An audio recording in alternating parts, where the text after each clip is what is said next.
Do you have that lingering cough, runny nose, headache? Should you go to work today? Dr. Harleen Toor is joining us to talk about the seemingly never-ending cold and flu season and what we can all do to protect ourselves. Good morning. Thanks for being here. Thank you so much for having me. Is it just us, or does it seem like everybody has this thing? Is it unusually high for this time of the year?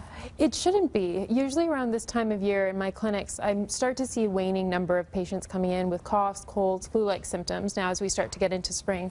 But really over the last few weeks, I've seen the opposite. Not only am I seeing people coming in with these symptoms, but it's lasting a bit longer and having these persistent coughs. This was also shown in Toronto Public Health reports. We've had about 230 cases of respiratory outbreaks in institutions, so in hospitals, complex care units, long-term care homes, as well as absenteeism from school. So it's not just adults who are hit with this. There's also a lot of kids staying home from school because of these illnesses. And you're saying it might be due to fluctuations in temperature.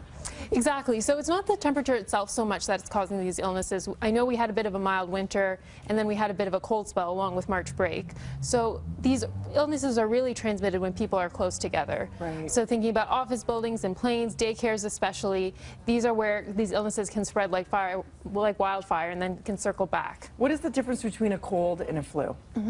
It's very hard to tell, even for physicians. We sometimes have to swab to be able to confirm a diagnosis, but really the treatment's often the same.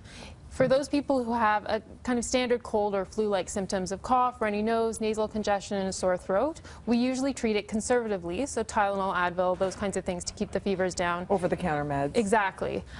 In some cases, a more severe instances, especially for patients who are more at risk for complications, then they will need hospitalization and further treatment. A lot of people are anti-antibiotics. When do you need one? Because sometimes that's the only thing that will get rid of the virus, and it can make you even worse. So it's always worthwhile to see your provider if you're unsure of what's going on and if you might need antibiotics. For us, what we try and make a distinction is this a viral illness, so it doesn't require antibiotics, or bacterial source, so things like sinus infections, pneumonia, and strep throat. Okay. So those are the common ones that we see that can sometimes be mistaken for a viral upper respiratory tract infection, and so for those we'll recommend antibiotics. So when do you go see the doctor? Because most of us think, I'm just going to stay at home, I'm going to rest as best I can, and I'm just going to nip this thing in the bud. At what point do you actually go see a doctor? Yeah, so for adults and children it's a little bit different. For adults, if you find that the cough is starting to get worse instead of better, getting short of breath, experiencing chest pain, phlegm. Exactly, coughing up lots of phlegm, a fever that's higher than 40 degrees and not going down despite Tylenol and Advil, those are reasons why we might start to suspect a pneumonia or more serious condition. For children, it's harder because they're not able to always tell us what's going on.